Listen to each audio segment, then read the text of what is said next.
In this video, I'm going to show you how to use the quotient function in Google Sheets.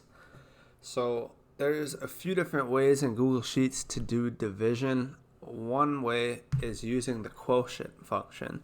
So the difference between this function and your standard division is that quotient does not return the remainder when it does division. The syntax is pretty simple. It only accepts the two arguments, the dividend and then the divisor. So the dividend is the number that you want divided, and the divisor is the number that you will divide by. So this can't be 0. So this is very easy to do. I'll just show you how to do it with this data I have here.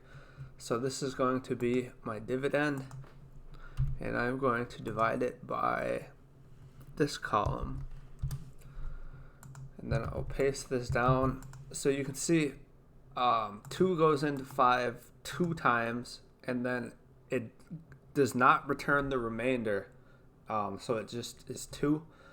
Same, 6 goes into 8 1 time, and then with no remainder it's just 1. 4 goes into 10 2 times, and then with no remainder it's just 2. So again, the quotient function, it just does division but does not return a remainder. So that is why these values are what they are. It only has the 2 arguments, so this is pretty simple. If you do want to return the remainder, you can either do your standard division, or there's a divide function you can also do that is basically the same setup as this. So play around with that. This is a pretty short video today.